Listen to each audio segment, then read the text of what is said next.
Hutchinson বলছে potency selection করার জন্য তোমার দরকার মাইক্রোফোন, এখানে নেই, সেটা নিচের চেম্বারে আছে। এটা আমি উপরে আমার বসবাসে লাগোয়া ঘরে ক্লাসটা নিচ্ছি। বৃষ্টি পড়ছিল, ওখান থেকে উপরে চলে এসেছি। রোগীর বয়স, so potency selection, age is a factor. প্রত্যেকে কাগজ কলম রাখবেন, যেসব পয়েন্টগুলো দরকারি পয়েন্টগুলো লিখে নেবেন। আমি আমার নলেজ থেকে, অভিজ্ঞতা থেকে এবং যা কালেকশন আছে সেই সংগ্রহ ভাণ্ডার থেকে আমি বিভিন্ন পয়েন্টে যখন যেটা মনে পড়বে নোট দেবো আর কি। ডক্টর হাচিনসন বলছেন পোটেন্সি সিলেকশনের মেন পয়েন্টগুলো হলো রোগীর বয়স,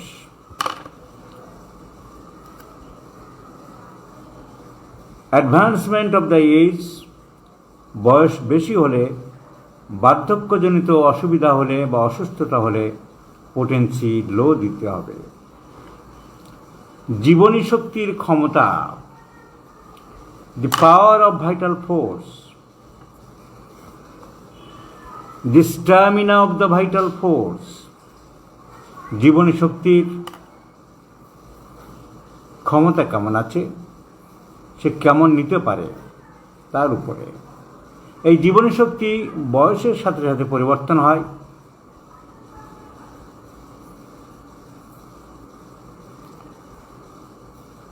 এর পরের দিন মাইক্রোফোন লাগাবো, কারণ আজকে তো আর সম্ভব না, সেটা রয়ে গেছে নিচে। আমি উপরে ঘরে ক্লাস নিচ্ছি।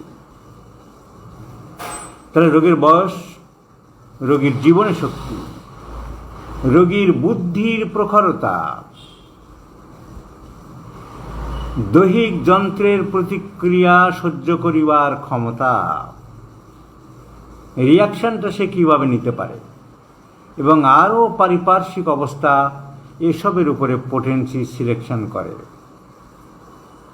জীবনী শক্তি যেখানে ক্ষীণ হবে, কলেরায় ভুগছে, ডায়রিয়াতে ভুগছে, টাইফয়েডে ভুগছে, নিউমোনিয়াতে ভুগছে, আরও কঠিন অসুখে ভুগছে, তার জীবনীশক্তি দুর্বল, জীবনীশক্তি ক্ষীণ।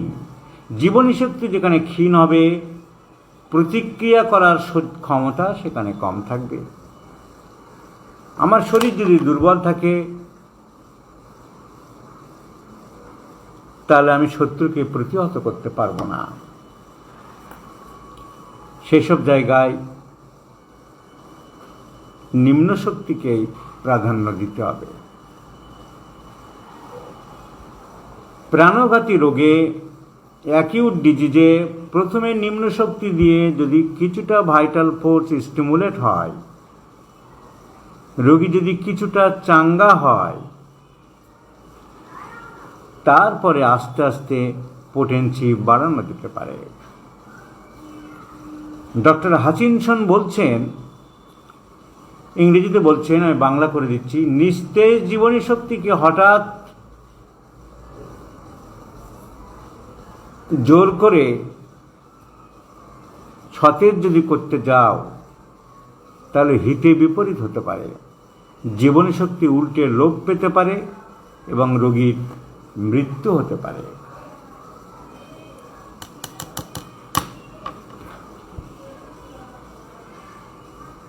ডক্টর অসলার, নিউ ইয়র্কের physician, high potency low potency difference করেছে সুন্দর একটা লাইন দিয়ে।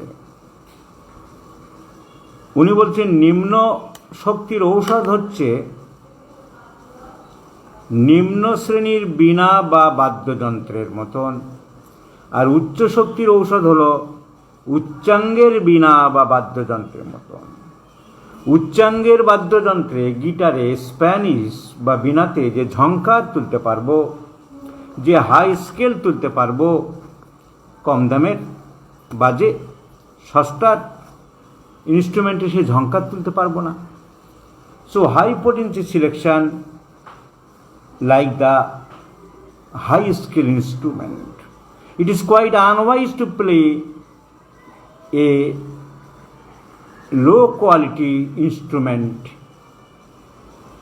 for good sound.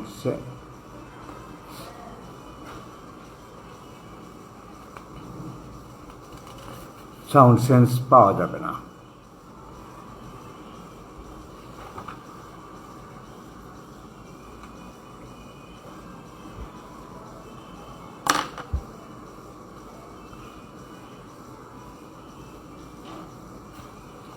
হ্যানিম্যানের থিওরি বহু আগে সারা জীবন ধরে প্রতিষ্ঠা করে গেছেন Hippocrates. Disease is the natural process and its symptoms are the reactions of the body to the disease. রোগ হলো স্বাভাবিক বা প্রাকৃতিক ধারা বা অগ্রগতি, আর লক্ষণ হলো এই দেহের প্রতিক্রিয়া মাত্র।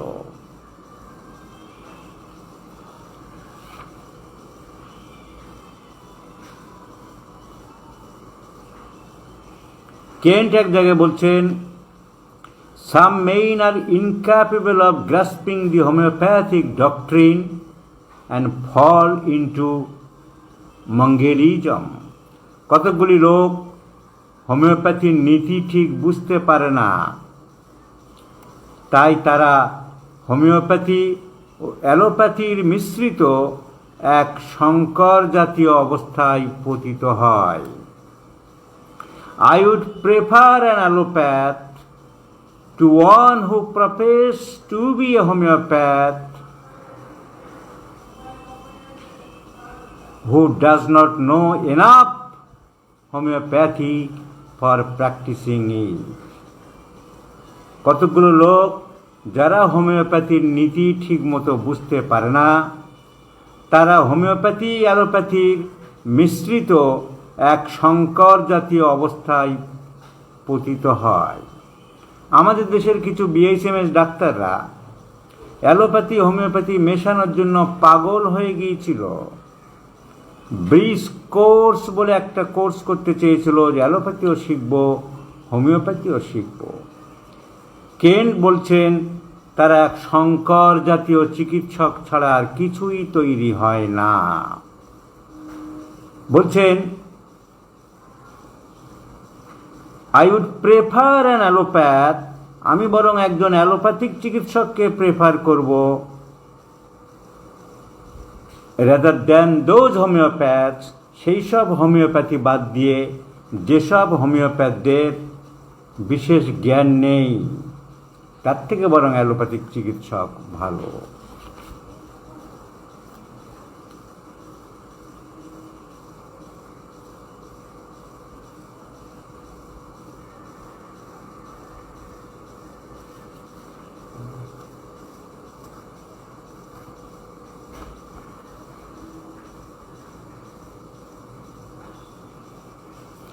পোটেন্সি সিলেকশন সম্বন্ধে কেন্ট এক জায়গায় বলছেন, never ignore the mental symptoms of your patient, they are the outstanding features of his internal turmoil.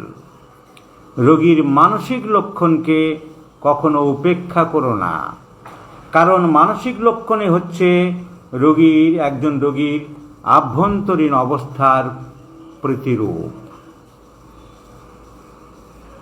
Never ignore the mental symptoms of your patient. They are the outstanding features of the internal turmoil of the vital force. কোন শক্তি দেব? অনেকে যে জিজ্ঞাসা করে লো potency দেব না high potency দেব। Potency selection অনেকগুলো point, একটু আগেই আমি ডক্টর এর কথা বললাম, ডক্টর হাচিনসনের কথা বললাম, আর অনেকে বলেছে যে রোগীর বয়স, ভাইটাল ফোর্স কোন লেভেলে আছে, সেক্স, মেয়েদের ক্ষেত্রে বাচ্চাদের ক্ষেত্রে হাই পোটেন্সি লাগে, দে আর মোর সেন্সিটিভ, বৃদ্ধদের ক্ষেত্রে বা প্যাথোলজিক্যাল লিজন যেখানে হয়েছে সেখানে লো পোটেন্সি এরকম লাগে। কেন্ট বলছেন এক জায়গায়, কি বলছেন পোটেন্সি সম্বন্ধে Kent, it requires all the potencies that have ever been made to master constitutions. এই বিভিন্ন বই থেকে আমার কালেকশন করা নোট, আমি সেখান থেকে হঠাৎ কিছু পয়েন্ট দিচ্ছি। তাহলে পোটেন্সি সিলেকশন সম্বন্ধে কেন্ট ওষুধ সিলেকশন সম্বন্ধে কি বলল, never ignore the mental symptoms, মানসিক লক্ষণকে কখনো অবহেলা করো না। জন্ডিস মানেই চিলডোনিয়াম মাদার ভেবো না। আজকে একটা বাচ্চা আমার চেম্বারে অন্তত আজকে 10-12 জন জুনিয়র হোমিওপ্যাথিক চিকিৎসক এবং ছাত্রেরা ছিলেন। তারা দেখেছে কি কেসে যেন সিনা প্রেসক্রিপশন করলাম due to strong general and mental symptom obstinate and tremendous hungry. অনেকে আছে এখানে, পল্লব কর্মকার দ্বারা, তোমরা বলো কি কেসটা, আমি ভুলে গেলাম। তো ছেলেদেরকে জিজ্ঞাসা করলাম যে কী ওষুধ হবে, কেউ সিনা মাথায় আনতে পারেন, এই কেসে সিনা দেবো। কেসটা কি ডায়াগনোসিসটা আমি ভুলে গেলাম। এক্সেসিভ হাঙ্গার, প্রচুর খিদে, ফসফরাস, সিনা, চায়না, লাইকোপোডিয়াম। ডক্টর অভিজিৎ তো ছিল, ওই যে অভিজিৎ লিখছে, ঠিক স্যার কি কেসটা কি যেন ছিল ভুলে গেছি। সো হাইলি ইরিটেবল নেপ্রোটিক সিনড্রোম ছিল কেসটা, নেপ্রোটিক সিনড্রোম। ছোট বাচ্চার নেপ্রোটিক সিনড্রোম হয়ে গেছে আর স্টেরয়েড খাইয়ে খাইয়ে সর্বনাশ করছে। তাকে দিলাম সিনা। যদি কাজ করার হয় সিনাতেই করবে, কারণ তার অসম্ভব ক্ষুধা, অসম্ভব জেদ, এইসব সিমটম আছে। তো সিনা যখন মনে পড়ে গেল, সিনার কয়েকটা সিমটম বলছি। আমি বলেছি এটা কোনো পার্টিকুলার একটা সাবজেক্ট নিয়ে আমি আলোচনা করব না, যখন যেটা মনে আসবে শেখানোর জন্য ইন জেনারেল শেখাবো। সিনা প্রেসক্রিপশন করতে গেলে কয়েকটা সিমটম খুব মনে রাখতে হবে। প্রচণ্ড ক্ষুধা, সবসময় খাই ভাব, খাওয়ার পরেই খিদে, যা পাবে তাই খেতে চায়। গ্রামের দিকে একটা ফ্যামিলিতে একটা বাচ্চা, তার বাবা বলছে এই ছেলেটাই আমাকে দোকানদারি করতে দেবে না, জানেন, মুদির দোকান, বইনে লজেন্স বিস্কুট যা থাকবে শেষ করে দেবে। 4-5 বছরের ছেলে, বেদম মারি, তাও কোনো খিদে মেটে না। মারলে হবে, ওর তো রোগ আছে ভাই। প্রচণ্ড খিদে, প্রচণ্ড জেদ, প্রচণ্ড রাগ। প্রস্রাব করলে ছোট ছোট বাচ্চাদের যদি মেঝেতে পড়ে, সাদাটে দাগ পড়ে, হোয়াইট স্টেনস কিংবা ঘোলা ঘোলা লাগে, সিনার একটা ক্যারেক্টারিস্টিক সিমটম। ফসফরিক অ্যাসিডে ম্যাথমেটিকায় অনেক বইয়ে লেখা আছে দুধের মতন সাদা প্রস্রাব। তুমি খুঁজে বেড়াও, সারা জীবনেও পাবে না। কেন? আনকন্ট্রোল ডায়াবেটিসের জন্য ওটা হতো। তখন ডায়াবেটিসের কোনো হোমিওপ্যাথিতে কোনো ওষুধে তো হাই ডায়াবেটিস কন্ট্রোল হয় না। তখন ডায়াবেটিসে অ্যালোপ্যাথিক এই সমস্ত মেটফরমিন জাতীয় ওষুধগুলো আবিষ্কার হয়নি। তার মানে সুগারের লাস্ট স্টেজ, রোগী শেষ হয়ে যাচ্ছে, তাই তার অসম্ভব সাদা প্রস্রাব হচ্ছে। ইউরেনিয়াম নাইট্রিকাম বলে একটা ওষুধ আছে, বলছে সুগারের খুব ভালো ওষুধ। যখন দিন দিন চেহারা খারাপ হয়ে যাচ্ছে, শুকিয়ে যাচ্ছে, সুগার থাকলে তো হবে, কমন সিমটম। এইসব সিমটমের কোনো দাম নেই। ওই দেখে মেটেমেডিকা পড়ে তুমি প্র্যাকটিস অফ মেডিসিন বুঝলে না, জানলে না, ডিজিজ সম্বন্ধে আইডিয়া নেই, ইউরেনিয়াম নাইট্রিকাম খুঁজে বেড়াচ্ছ, কিচ্ছু হয় না।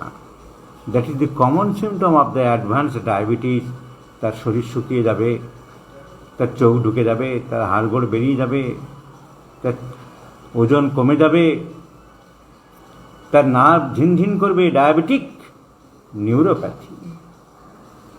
তার দৃষ্টিশক্তি কমে যাবে, ডায়াবেটিক রেটিনোপ্যাথি। তার স্কিন ডিজিজ হতে পারে, ডায়াবেটিক ডার্মাটোপ্যাথি। সো কমন সিমটম অনেক আছে মেটেমেডিকায়, না বুঝতে পারলে খুবই মুশকিল। এবং আমাদের মেটেমেডিকায় অনেক কমন সিমটম লেখা আছে, কারণ তখন প্র্যাকটিস অফ মেডিসিন ভালো করে জানতো না চিকিৎসকরা, হোমিওপ্যাথিক ডাক্তারেরা। প্র্যাকটিস অফ মেডিসিনের অনেক সিমটম তখন ডেভেলপ হয়নি। সো কেন্ট যেমন বললো mental symptoms is very important, যে কারণে আজকে আমি সিনা দিয়েছিলাম, তাই আমি সাইডে সরে এসেছিলাম। উনি বলছেন আরেক জায়গায়, it requires all the potencies that have ever been made to master constitution. Some will require medium potencies, some very low and some very high. 3 রকম পোটেন্সি আমাদের বিভিন্ন জায়গায় দরকার হতে পারে।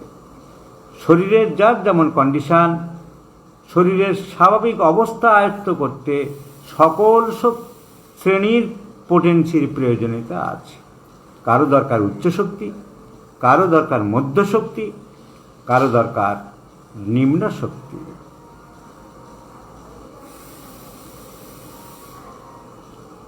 মনে রাখতে হবে। স্যার উইলিয়াম ক্রুক্সের একটা কথা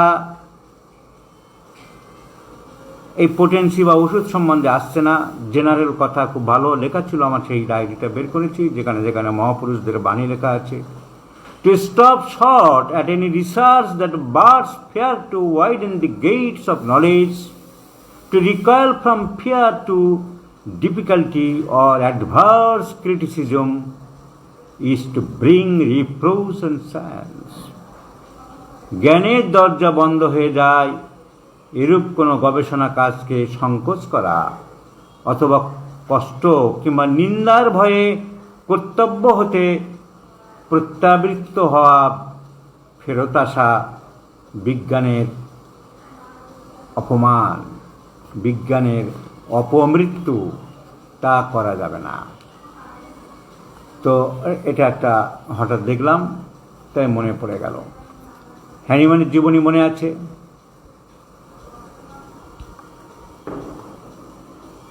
চরম একটা সময়ে দারিদ্র তাকে গ্রাস করেছিল, শহরে থাকতে পারল না। লিপজিগ শহরের এত খরচ তিনি সামলাতে পারলেন না। সেখানকার কাছাকাছি পল্লী স্টোটারিস, আমেরিকা লন্ডনে গরিব মানুষ আছে, সাইডে এখনও আছে।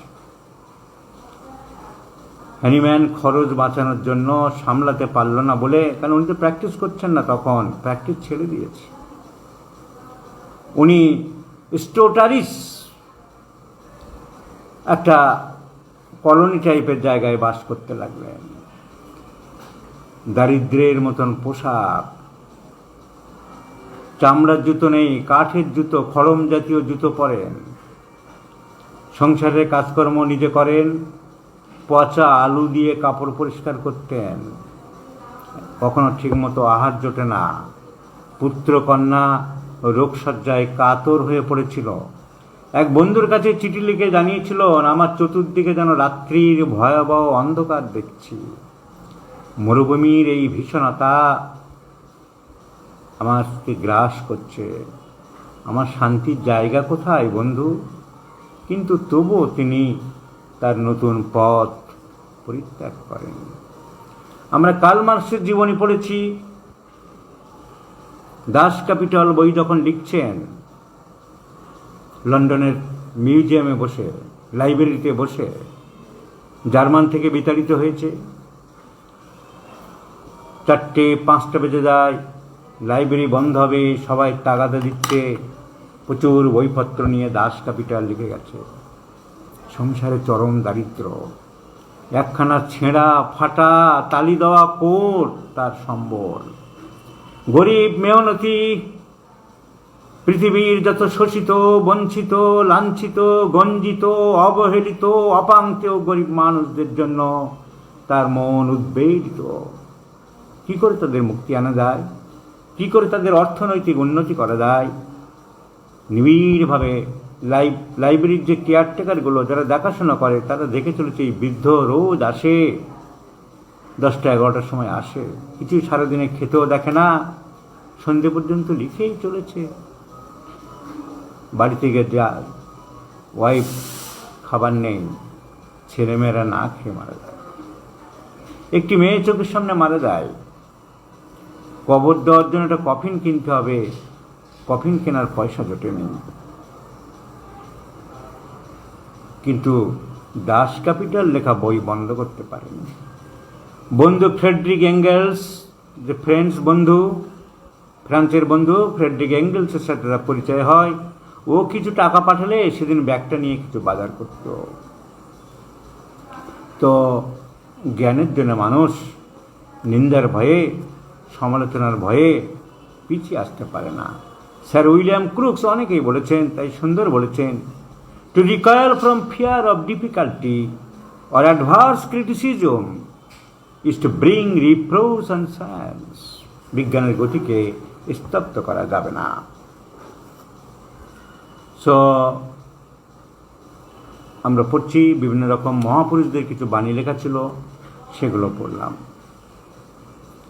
ডক্টর হুইটমন্ট, নিউ ইয়র্কের ফিজিশিয়ান, ডক্টর হুইটমন্টের একটা ম্যাথমেটিকা বই ছিল ছোট্ট, সেখানে নার্ভস ভমিকা সম্বন্ধে উনি বলছেন, the nux vomica type is the over civilized dweller. Nux vomica সুসভ্য, মার্জিত, উন্নত নগরীর অধিবাসী বলে কল্পনা করবে। দি নার্ভস ভমিকা হল সুসভ্য, মার্জিত, উন্নত নগরীর অধিবাসী। যারা খুব modern life, ultra modern life lead করতে চায়, সফিস্টিকেটেড লাইফ লিড করতে চায়, কাজকর্ম করতে চায় না, বসে বসে টিভি দেখবে রিমোট নিয়ে, অনেক রাত পর্যন্ত মোবাইল ঘাঁটবে, সকাল 8টার সময় উঠে দাঁত ব্রাশ করবে, চা খাবে। এরা তথাকথিত সিভিলাইজড বা মডার্ন ভাবে, কিন্তু এরা contrary to the natural mechanism of the body, biological cycle follow করছে না। There is a biological cycle in our body, যেমন রাত্রিবেলা শুয়ে পড়তে হবে তাড়াতাড়ি খেয়ে, ঠিক সময়ে প্রত্যেক দিন স্নান বা আহার করতে হবে, সেগুলো ফলো করে না। তো এই ধরনের রোগীদের ক্ষেত্রে nerves ভমিকা is a very very important medicine. এই বায়োলজিক্যাল লাইফ লিড করছেন একটা মানুষ, তার অর্শ হোক, কনস্টিপেশন হোক, ডায়রিয়া হোক, তুমি অনেক সিমটম কালেকশন করতে পারো, কেস টেকিং করতে পারো, কিন্তু দেখতে হবে যে পেশেন্ট ইজ ইন্ডোলেন্ট, কুঁড়ে, যা পায় তাই খায়, বায়োলজিক্যাল রুটিন তার জীবনে নেই, you may think of nux vom. তাই ডক্টর হুইটমন্ট বলেছেন, the nux vomica type, nux vomica patient is over civilised.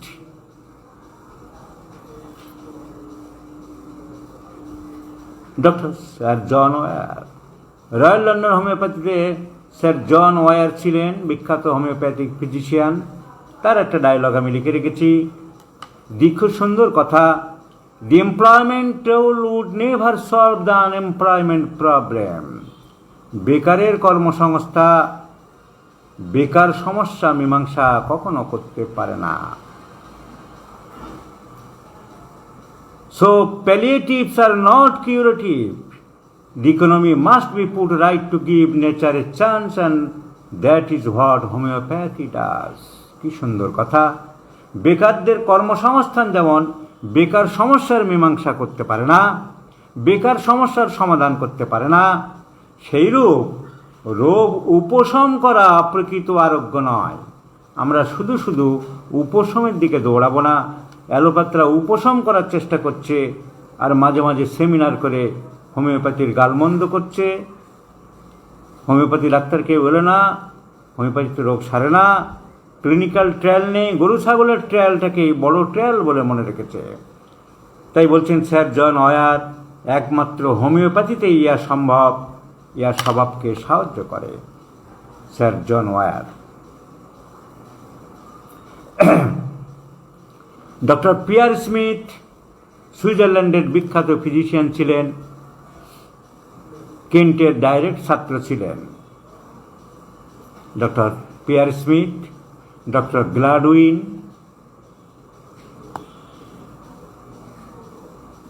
Margaret লন্ডনের, ডক্টর নার, এরা সব কেন্টের ডাইরেক্ট ছাত্র ছিল।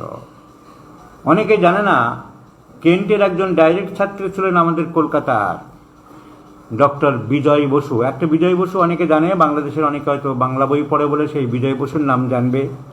তারা যে বিজয় বসুর নাম জানে, অনেকে যে বিজয় বসুর নাম জানে, সেই বিজয় বসু না, এই বিজয় বসুর নাম সবাই জানে না।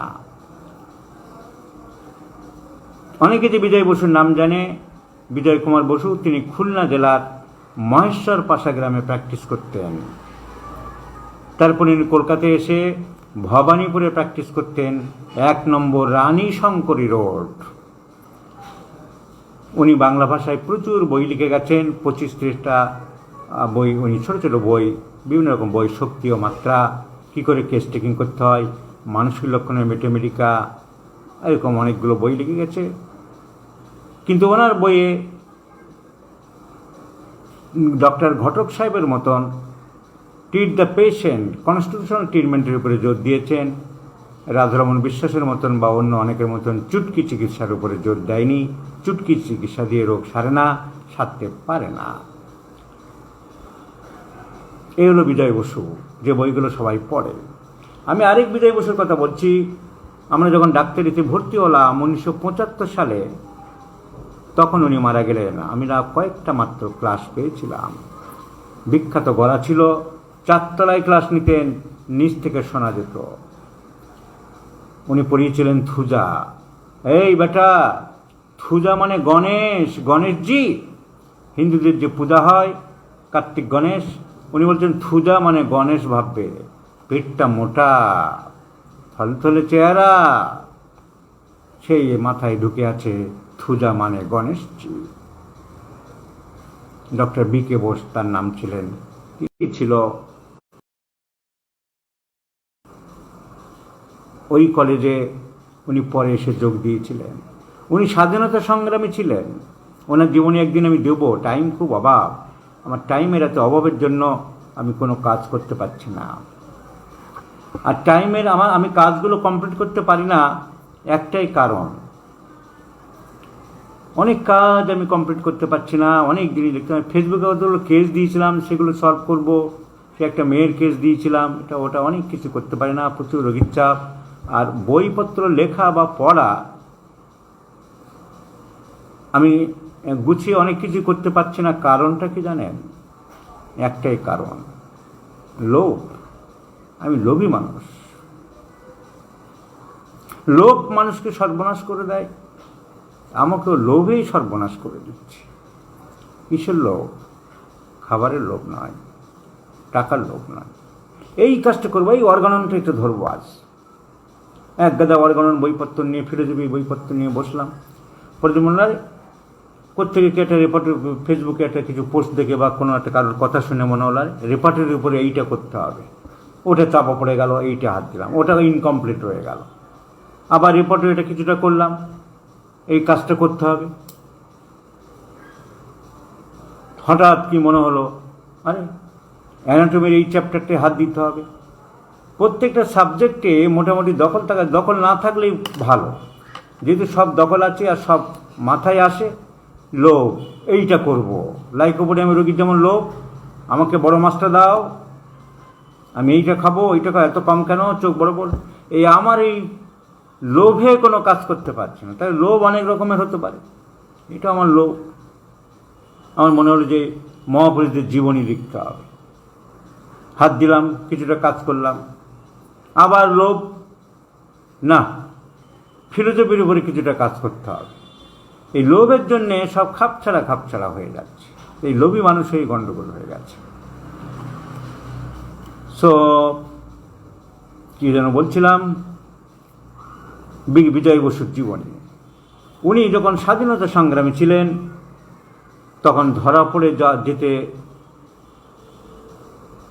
ভয়ে ধরা পড়ে যাচ্ছিলেন। এরকম একটা সময় উনি কোনো একটা জাহাজে উঠে পালিয়ে আমেরিকায় চলে যায়। আমেরিকায় গিয়ে ঘোরাঘুরি করে, রাস্তায় ফুটপাতে। নিউ ইয়র্কে না চিকাগোতে, সেই সময় কেন্ট, তখন চিকাগো চলে গেছে নিউ ইয়র্ক ছেড়ে। চিকাগো হোমিওপ্যাথিক মেডিকেল কলেজের ডিন হয়েছেন কেন্ট সাহেব। চিকাগোতে তখন 2টো college, Hering homeopathic medical college আর ডানহাম হোমিওপ্যাথিক, না ডানহাম না, অন্য একটা কি জানো, 2টো কলেজ অ্যামালগামেট হয়ে একটা কলেজ হয়েছে। কেন্ট সাহেবকে ওখানকার প্রিন্সিপাল করে দেওয়া হয়েছে। সো হঠাৎ মনে, তখন ওই হোমিওপ্যাথি অত রেস্ট্রিকশান ছিল না। সো উনি হোমিওপ্যাথি পড়ার জন্যে খোঁজখবর পেয়ে ভর্তি হতে গেলেন। ইন্টারভিউ নিচ্ছিলেন কেন্ট, কোত্থেকে এসছো, কী ব্যাপার। ভারতবর্ষে, তোমার ভারতবর্ষে হোমিওপ্যাথির খবর কি? তুমি কি ভারতবর্ষে হোমিওপ্যাথি প্র্যাকটিস করতে পারবে? পারবো স্যার। উনি হোমিওপ্যাথি ভর্তি হলেন। ডক্টর বিজয় বসু ভারতবর্ষের মধ্যে একমাত্র কেন্টের ছাত্র ছিলেন। শিয়ালদহের গোমেশ লেন, নীলরতন সরকার হসপিটালের উল্টো দিকে গোমেশ লেনে উনি বসবাস করতেন এবং 1975 সালে শেষ করলেন। উনি ওখান থেকে ফেরত এসে তারপরে মতিলাল নেহরুর বাড়িতে গৃহ চিকিৎসক হয়েছিলেন। জওহরলাল নেহরু, ইন্দিরা গান্ধী সব ছোটোবেলায় ওনার ওষুধ খেয়েছেন। তারপরে উনি কলকাতায় গেলেন, ক্যালকাটা হোমিওপ্যাথিক মেডিকেল কলেজের ভার, এবং সেই 1948 সাল থেকে উনি কলকাতা হোমিওপ্যাথিক মেডিকেল কলেজের অনেক উন্নতির জন্য চেষ্টা করেছেন এবং সর্বেসর্বা ছিলেন ডক্টর বি.কে. বোস। একটা সময় এমন ভাবা হয়েছিল যে কলকাতা হোমিওপ্যাথিক মেডিকেল কলেজের নাম পাল্টে doctor BK. Bose Memorial homeopathic college করা হবে, তারপরে করা হয়নি, যেহেতু একটা ওল্ডেস্ট ঐতিহ্যমণ্ডিত নাম আছে। রেপার্টরি এবং ম্যাথমেটিকা দুটোর মধ্যে পার্থক্য কি? আমরা বারবারই বলি যে repertory is not the final authority. Materia medica আমাদের লাস্টে কনসাল্ট করতে হয় এই রেপার্টরি দেখার পরে।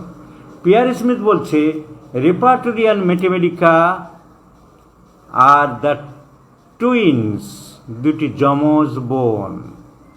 They are inseparable from their life. Repertory ও ম্যাথমেটিকা যমজ ভাই বোন, একজনকে আরেকজন থেকে পৃথক করা যায় না।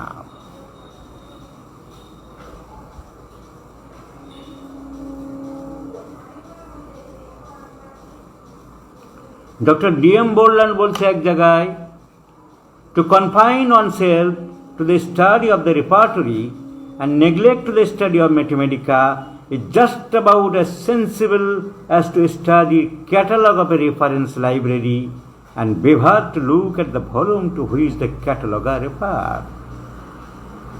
ডক্টর বোরল্যান্ড, একটু আগে আমরা জানলাম পিয়ার স্মিথ বলছে দে আর দ্য টুইনস, একজনকে আরেকজন থেকে সেপারেট করা যায় না। ডক্টর বোরল্যান্ড বলছে যারা রেপার্টরি নিয়ে রাত দিন কাজ করে, শুধু রেপার্টরি অধ্যয়ন করে আর ম্যাথমেটিকা মোটেই পড়তে চায় না, যান্ত্রিক রেপার্টরি নিয়ে পড়ে থাকে, তারা শুধু লাইব্রেরিতে ঢুকে লাইব্রেরির ক্যাটালগ ঘাঁটার মতন লোকে পরিণত হয়, লাইব্রেরির বইয়ের স্বাদ আর পায় না। বইয়ের স্বাদ পেতে গেলে, তাই হোমিওপ্যাথির স্বাদ পেতে গেলে ম্যাথমেটিকা পড়তে হবে। সো শুধু ক্যাটালগ নিয়ে যদি পড়ে থাকতে চাও তাহলে রেপার্টরি খালি ঘেঁটে যাও, আর তবে যদি ক্যাটালগ দেখে আবার তার সঙ্গে বইটাও পড়তে চাও তাহলে ম্যাথমেটিকা পড়ো।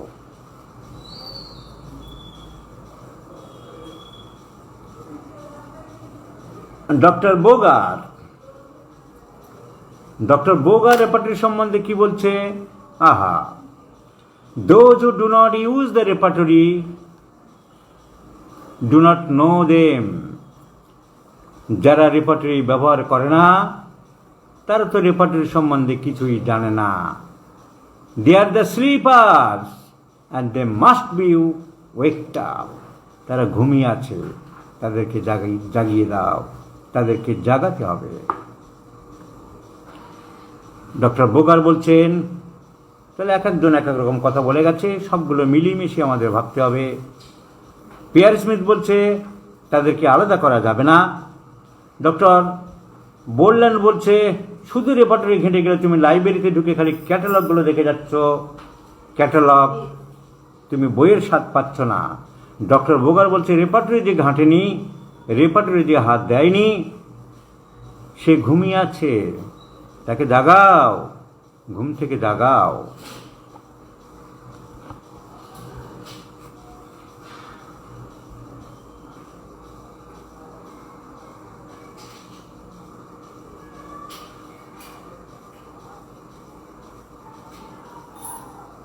Dr. Ari Hayes বলছে the simillimum needle has to be pulled out the mathematica haystack. ম্যাথমেটিকার শুষ্ক খড়ের গাদা থেকে সদৃশতম ঔষধের সূক্ষ্ম খড়টা বের করে নাও। Doctor J K Borsky American physician বলছেন, the simillimum is like the water on fire. According to the violence of the fire, we have to pour water on it by buckets one after another. সদৃশতম ঔষধ হচ্ছে আগুনের উপরে জলের ন্যায়। আগুনের ভীষণতা অনুসারে বালতি বালতি যেমন জল ঢালতে হয়, তেমনি সদৃশতম ঔষধ হলো একটা স্ফুলিঙ্গ। আগুন জ্বালতে একটা স্ফুলিঙ্গই যথেষ্ট।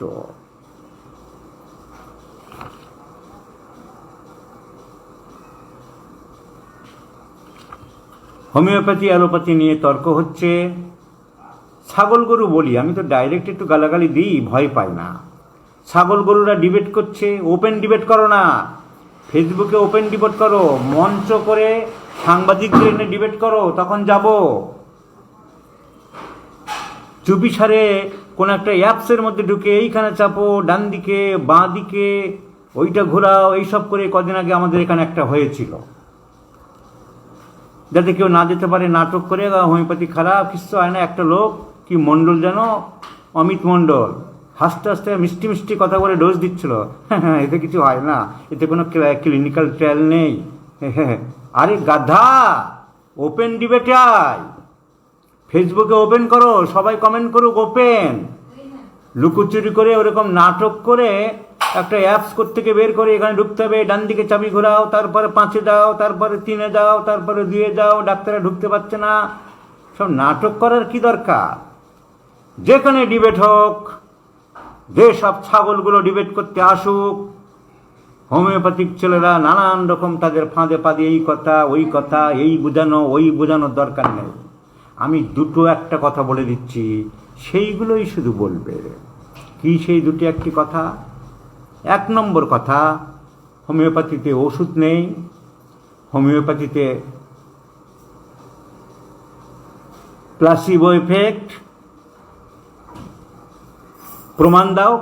আমি প্রমাণ দিতে চাই, তুমি আমার ওষুধটা খাবে।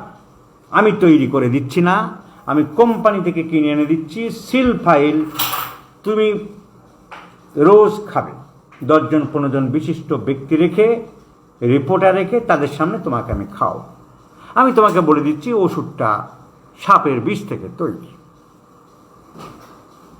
তুমি তো বলছো সব প্লাসিবো এফেক্ট, তোমাকে রোজ খেতে হবে, ব্যাস, ফার্স্ট, আর কোনো পয়েন্ট নেই। তুমি খাবে, যদি না খাও ডিবেট ইজ ওভার। এটা তুমি আগে খাও 1 মাস, তারপর আমি প্রমাণ দেবো। বেশি কথা বলে কোনো আসল কাজের কথা তোমরা বলতে পারো না, পয়েন্টে কথা বলতে হবে। বলো রাজি আছো, রিপোর্টার থাক, লোকজন থাক, আমি বানিয়েও দিচ্ছি না যে তোমাকে বিষ দিচ্ছি, কোম্পানি থেকে ডাইরেক্ট আসবে সিল্ড ফাইল, তোমাকে ল্যাকেসিস 6-10 ফোঁটা করে খাও, কিংবা তোমাকে আর্সেনিক 6 রোজ খাও, তোমাকে ভিরেট্রামেল বা মাদার টিংচার খাওয়াবো, যে ভিরেট্রামেল বামের তৈরি মদ খেয়ে আলেকজান্ডার মারা গেছে। তুমি যদি এই ডিবেটে আগে এসো, প্লাসিবো এফেক্ট হলে তোমার কিচ্ছু হবে না, তুমি আগে খাও, তারপর তুমি তর্ক করতে আসো। অ্যাভাগ্রাড থিওরি একটা বলে যে ওকে অ্যাভাগ্রাড কি থিওরি বলে গেছে, এরপরে কিছু পাওয়ার নেই। আরে অ্যাভাগ্রাডের বাবার বাবা যদি আবার নতুন আসে, আবার যদি দেখে পাওয়ার আছে, তখন কি করবে? তোমার অ্যাভাগ্রাড থিওরি বাদ দাও। আমি তোমাকে একটা শিশির ভিতরে, এই শিশিটার ভিতরে 10 ফোঁটা সাপের বিষ দিয়েছি, 10 ফোঁটা সাপের বিষ দিয়েছি। আমি 2, 3, 4, 5, 6 করে 30। তুমি বলছো 30-এ কিছু নেই, আমার 10 ফোঁটাটা বের করে দাও তো বাপু। ঠিক আছে, ভালো কথা মানলাম নেই, আমার এই 10 ফোঁটা বের করে দাও। এই 10 ফোঁটা কোথায় গেল? আমার 10 ফোঁটাটা ফেরত দাও। প্লাসিবো এফেক্ট যদি হয়, তা 10 ফোঁটাটা গেল কোথায়? তুমি এত বড় বিজ্ঞানী, এত বড় কথা বলছো, আমার 10 ফোঁটাটা বের করে দাও ওর থেকে।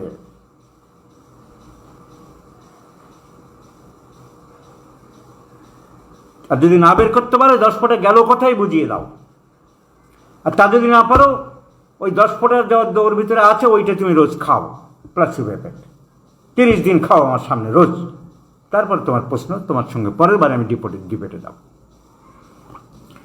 ডক্টর মহেন্দ্রলাল সরকার বলছেন, had it not been for the evident superiority of this new system over the old, people would not have trusted their health and their lives to laymen. Allopathy অপেক্ষা হোমিওপ্যাথির শ্রেষ্ঠত্ব না থাকলে লোকে কখনো তাদের স্বাস্থ্য আর জীবন এইসব তোমরা যাদের অচিকিৎসক বলছো তাদের উপরে সঁপে দিত না। এই গাধার দল। মহেন্দ্রলাল সরকার was the vice president of the Bengal branch of British Medical Association ছিলেন। তখন ইন্ডিয়ান মেডিকেল অ্যাসোসিয়েশন ছিল না, ব্রিটিশ মেডিকেল অ্যাসোসিয়েশন, তার বেঙ্গল ব্রাঞ্চের উনি অনেক কাঠখড় পুড়িয়ে পরীক্ষা করে তবে হোমিওপ্যাথিতে এসেছিলেন। বলছে যদি অ্যালোপ্যাথি অপেক্ষা হোমিওপ্যাথির শ্রেষ্ঠত্ব না থাকতো তাহলে লোকে তাদের স্বাস্থ্য জীবন বৃথা তাদের হাতে সঁপে দিত না। ডক্টর মার্গারি ব্লাকি অব লন্ডন বলছেন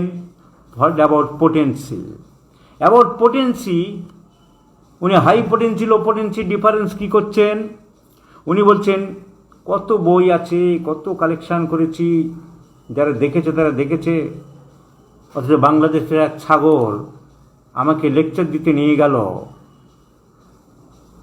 কোনো পারিশ্রমিক নিইনি, মাঝখান থেকে বললো তার নাকি বই নিয়ে চুরি করে নিয়ে চলে এসছে। নির্লজ্জতার একটা সীমা থাকা দরকার। তোমার কফিন 5খানা কফিন বই দিয়ে মুড়ে দেবো গো বন্ধু। মানুষ কত নিচে নামতে পারে। ডক্টর মার্গারি ব্লাকির বই এখানে একটা আছে, আমি দেখাচ্ছি, খুব ভালো বই, ছোট্ট বই, যদি কেউ কালেকশন করতে পারো কিনবে, অনেক বই আছে। তো উনি বলছেন high potency low potency difference, about the high potency and low potency, I have compared my high potency to a shower of rain. ঔষধের উচ্চ শক্তিকে আমি অজস্র বৃষ্টিপাতের সাথে তুলনা করি।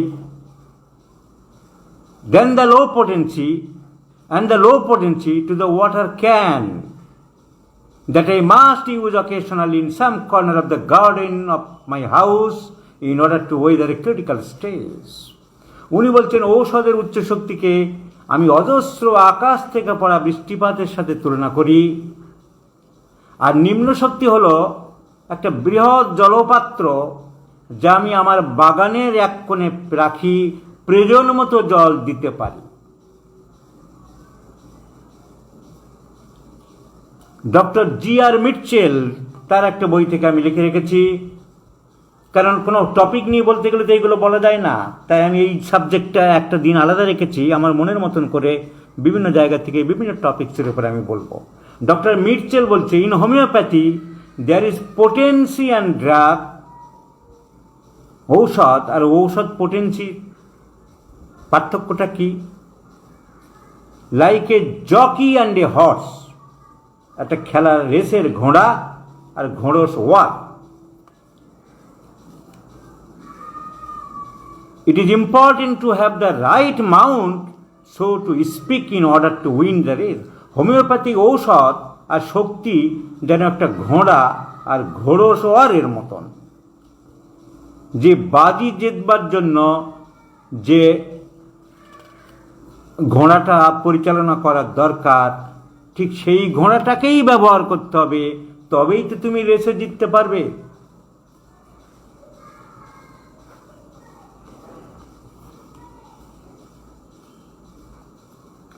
সো স্টেরয়েড বলে চালাচ্ছে কিছু গর্ধপ।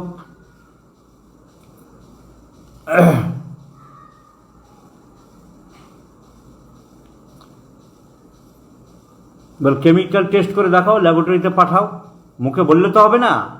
যে সমস্ত ল্যাবরেটরিগুলো টেস্ট করে, আমাদের এখানে যেমন টেস্টিং ল্যাবরেটরি আছে, যে আর্সেনিক আছে কিনা, স্টেরয়েড আছে কিনা, তুমি দেখাও পরীক্ষা করে। এরকম ঘটনা হয়েছিল। 2 ডোজ ওষুধে হাঁপানি যখন দারুণভাবে সেরে গেল, আমার কাছে সেই পেশেন্টের আসে না। যে নিয়ে এসেছিল সে বললো যে এতদিনের হাঁপানি 2-4 ডোজে যখন সেরে গেল, 2 ডোজে এত ভালো আছে, নিশ্চয়ই স্টেরয়েড, নাহলে হতে পারে না। একটু পাকা পাকা মাল এক ধরনের থাকে।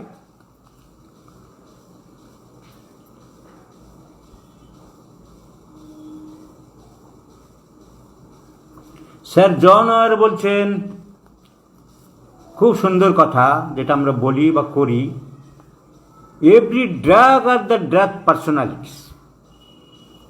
খুব ছোট্ট ছোট্ট লাইন আমি বলছি, মহাপুরুষদের মনে রাখলে কাজে দেবে। এটা একটা খুব সুন্দর কথা। স্যার জন ওয়ার বলছেন, every drug is the personalities. একটা ওষুধ হলো একটা মানুষ, একটা চরিত্র। আমরা বইয়ে পড়লে হবে না, আমরা সেইভাবে অবহিত করব। And as in measure as this is the case for prescribing as a personality of the medicine. কিসে রোগী? সালফারের রোগী।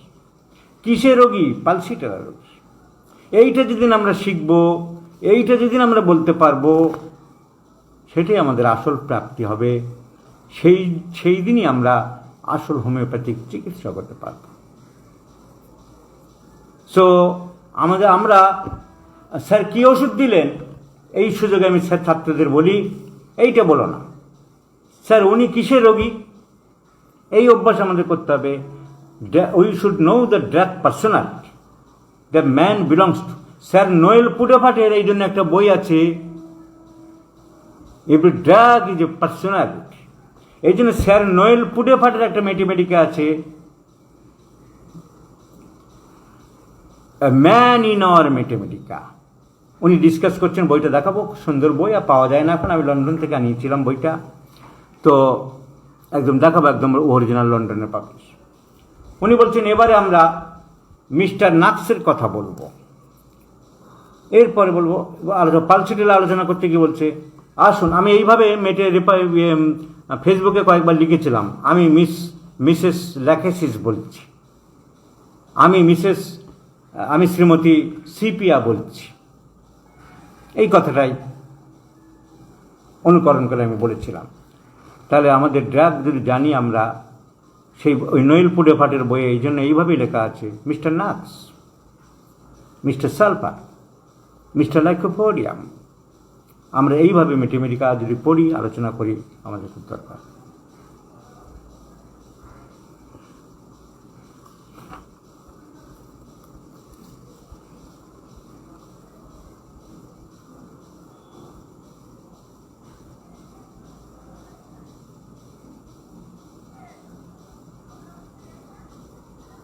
ডক্টর ন্যাশ বলছে, symptoms are the cries of the nature. লক্ষণ হলো প্রকৃতির কান্না। মানুষ মানেই প্রকৃতির। Symptoms are the outcries of the nature and infallible guide to the remedies. সেই কান্নাকে থামাতে পারে প্রকৃতিগত ঔষধগুলি।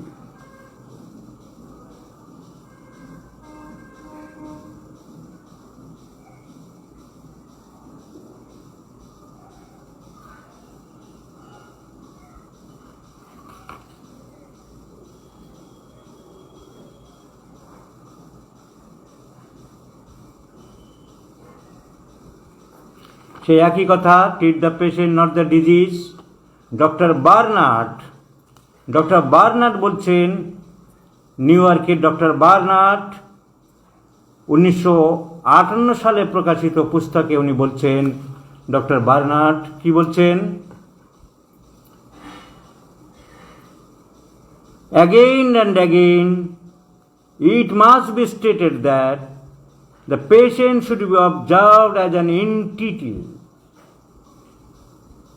গর্ভাবস্থার প্রথম 3 মাসে প্রেগনেন্সি নষ্ট হইলে এপিসমেল দাও, শেষ মাসে পহিলে সাবাইনা দাও। রাধারমণ বিশ্বাসের কথা দিয়ে চলবে না। তাতে রাধারমণ বিশ্বাসকে আমাদের বন্ধুরা ক্লাস 1 চিকিৎসক বললে আমরা মানতে রাজি না। ডক্টর বার্নার্ড বলছেন, সবাই তা বলে গেছেন, কি সুন্দর বলছেন, again and again it is repeatedly verified. It must be stated once again that the patient should be observed as an entity, as a holistic way, as a totality way, as a whole. So treatment should be done accordingly. সেইভাবে মানুষটাকে চিকিৎসা করতে হবে। এই কথাই আমরা বারবার বলে আসছি, অ্যাগেইন অ্যান্ড অ্যাগেইন আমরা বলবো যে রোগীকে একক বা সামগ্রিকভাবে দেখতে হবে। রোগীকে একক বা সামগ্রিকভাবে দেখতে হবে এবং চিকিৎসাও তাই আমাদেরকে সামগ্রিকভাবে করতে হবে, আলাদাভাবে নয়। নাকের ওষুধ নয়, কানের ওষুধ নয়, চোখের ওষুধ নয়, লিভারের ওষুধ নয়, গলব্লাডারের ওষুধ নয়। প্রতিটি রোগীর ব্যক্তি স্বতন্ত্রতা আলাদা, আলাদাভাবে তার টোটালিস্টিক চিকিৎসা করতে হবে।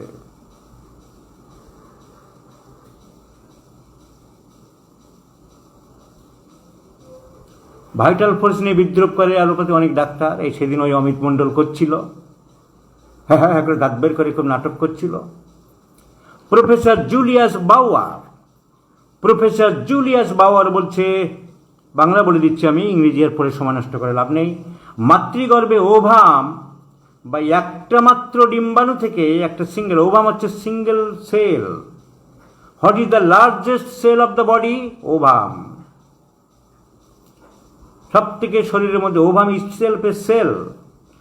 আমরা ছোটবেলায় পড়তাম, জিজ্ঞাসা করতো প্রশ্ন, which is the largest cell in the body? Ovum is the largest cell in the body.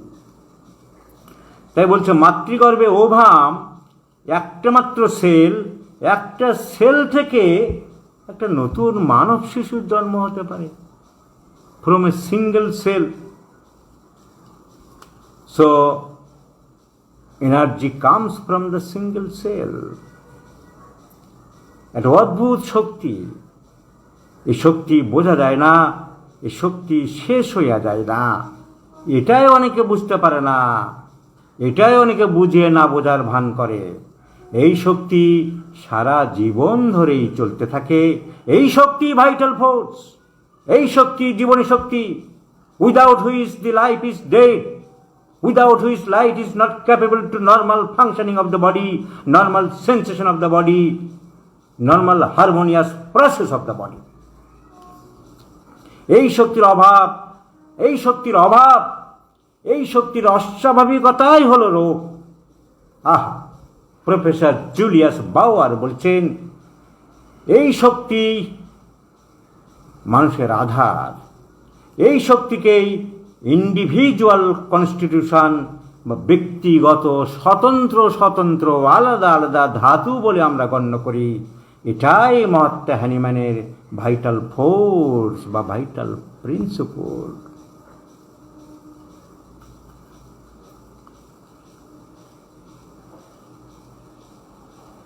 এই শক্তিকে উন্নত করতে হলে তবেই রোগ সারবে।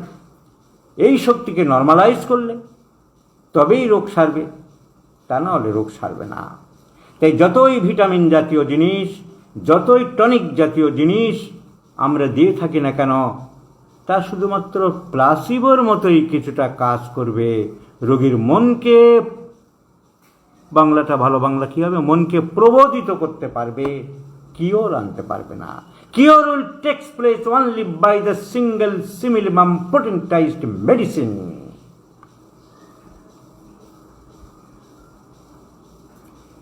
ডক্টর প্রফেসর জুলিয়াস বাউয়ার আবার বলছেন,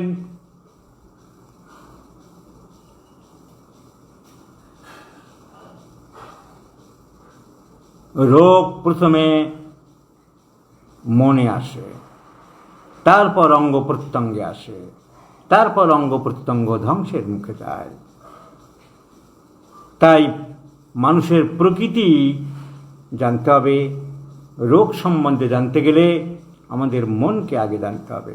অ্যালোপ্যাথিক চিকিৎসাবিদ্যায় ছাত্রগণকে এই বিষয়ে অবহিত করা হয় না। এই সত্য আমাদের জানতে হবে, mind controls the body and body controls the different parts.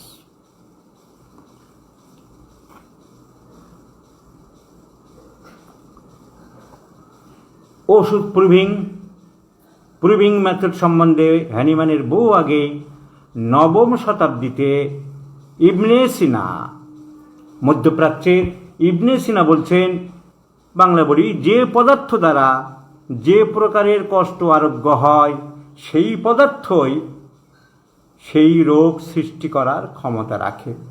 তার মানে হ্যানিম্যানের ড্রাগ প্রুভিং থিওরি হ্যানিম্যানের বহু আগে, 1000 বছর আগে মধ্যপ্রাচ্যের ইবনে সিনা চিকিৎসক বলে গেছেন।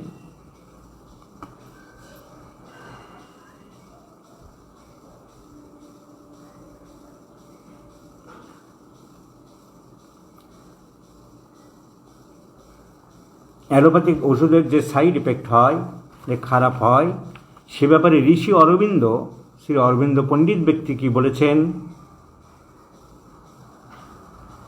Medical science has been more a curse to mankind than a blessing.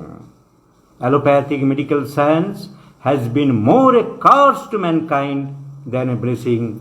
এই ধরনের চিকিৎসা বিজ্ঞান মানব সমাজের পক্ষে আশীর্বাদের থেকে অভিশাপের বন্যা বেশি বয়ে আনেছে। Medical science has weakened the natural health of men and multiplied individual diseases.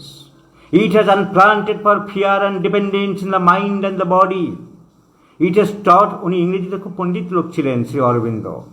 চিকিৎসা বিজ্ঞান মানুষের স্বাভাবিক স্বাস্থ্যকে দুর্বল করে দিয়েছে, ব্যক্তিগত রোগ বহুগুণে আরো বাড়িয়ে দিচ্ছে, মন এবং শরীরে ভয়ের সঞ্চার করছে, মানুষের নিরপেক্ষতা নষ্ট করছে, আমাদের স্বাভাবিক স্বাস্থ্যের উপর নির্ভর করতে শিক্ষা দেয়নি, শিক্ষা দিচ্ছে বিশ্বাসপূর্ণ শীর্ণ খঞ্জের ষষ্ঠীর উপর নির্ভর করার জন্য। ভাইটাল ফোর্স যেমন লোককে সারায়, সেটাকে সাপোর্ট করেছে অরবিন্দ। বলছে, distrust of the curative power within us was our physical fall from paradise. Medical science and a bad heredity are the two angels of God who stand at the gates of the forbid or returned and re-entry. আমাদের শরীরের ভিতরের আরোগ্যদায়িনী শক্তি হলো main. এই শক্তির প্রতি অবিশ্বাস যেখানে বাড়বে, আরোগ্য সেখানে পরাভূত হবে। উনি বলছেন, হোমিওপ্যাথি যোগের কাছাকাছি বলা যায়। উনি যোগ ব্যবস্থার খুব গুরুত্ব দিতেন। অ্যালোপ্যাথি হোমিওপ্যাথির মতন পুরো দেহ সত্তাকে নিয়ে বিচার করে না, যোগ দেহ সত্তাকে নিয়ে বিচার করে। হোমিওপ্যাথি যোগেরই অনুরূপ। তাই হোমিওপ্যাথির কাজ বেশি সূক্ষ্ম ও তেজে ভরা, মোর ডাইনামিক অ্যান্ড মোর ইনফ্লুয়েন্সিয়াল, ঋষি অরবিন্দ বলছে। ডক্টর রবীন্দ্রনাথ ঠাকুর কি বলছেন? I have long been an ardent believer in the service of homeopathy. অনেক দিন থেকে আমি হোমিওপ্যাথিক বিজ্ঞানের একজন পরম ভক্ত। And I feel happy that it has got a greater hold in India than even in the land of its origin. এবং আমি অত্যন্ত আনন্দিত যে আমাদের দেশ ভারতবর্ষে এর জন্মস্থান জার্মানির থেকেও অধিক উন্নতি লাভ করিতেছে। কারণ জার্মানিতে গিয়েছিলেন, আইনস্টাইনের সাথে সাক্ষাৎ করেছিলেন। We require more scientific interest and inquiry into the matter with special stress upon the Indian environment. ভারতের পারিপার্শ্বিক অবস্থা বিচার বিবেচনা করে আমি এই বিজ্ঞানের আরও অনুশীলনী ও গবেষণা কাম্য করছি।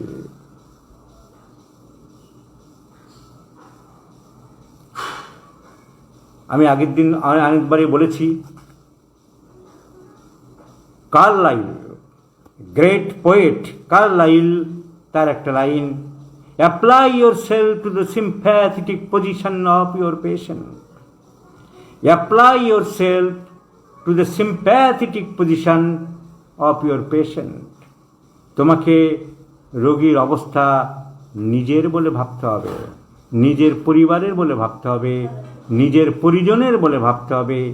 এই রোগী যদি আমার নিজের বাড়ির হতো, আমার নিজের আত্মীয় হতো, আমার রক্তের সম্পর্কের হতো, তাহলে আমি কি করিতাম?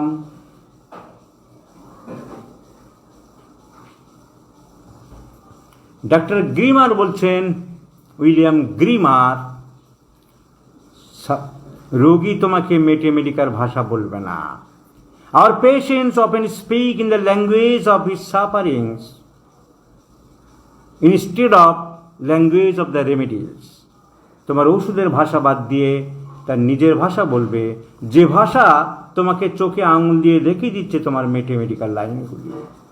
And they are infallible guide to the curative of the remedies. রোগীরা বহু সময় ঔষধের ভাষাতেই তাদের দুঃখ কষ্ট জানায়। সেই ভাষা তোমাকে বুঝতে হবে, এই ভাষা তুমি না বুঝলে হবে না।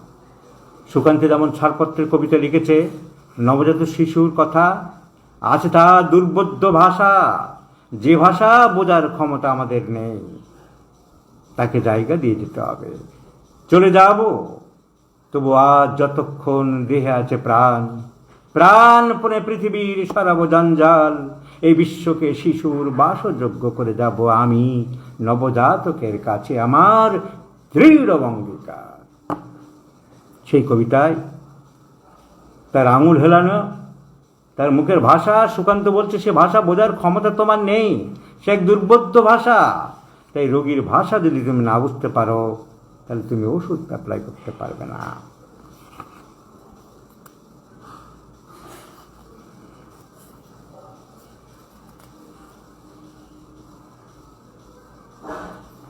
হ্যানিম্যান এক জায়গায় বলছে লেসার রাইটিংসে, ফিজিশিয়ান অ্যান্ড দ্য নার্স, চিকিৎসক এবং সেবিকা, চোজেন বাই গড, ঈশ্বর প্রেরিত। হ্যানিম্যান খুব ঈশ্বর বিশ্বাসী ছিলেন, ঈশ্বর প্রেরিত। Into the battle of the hardest like form sentries close to the attacking enemy with no relief. কঠিন যুদ্ধক্ষেত্রে ঈশ্বর ডাক্তারকে এবং নার্সকে পাঠিয়েছে পরিত্যক্ত সৈনিকের ন্যায়, সৈনিকদের উপায়হীন অবস্থা তাদের সেবার জন্য। মারাত্মক বিষাক্ত আবহাওয়ায় যন্ত্রণাজনক চিৎকার আর মৃত্যুকাল আর্তনাদ থেকে বাঁচানোর জন্য তোমাদের আপ্রাণ চেষ্টা করতে হবে। তোমাদের ভূমিকা, হে চিকিৎসক, হে নার্স, যুদ্ধক্ষেত্রে তোমরা যেন মনে করো আহত সৈনিকের সেবা করতে চলেছ।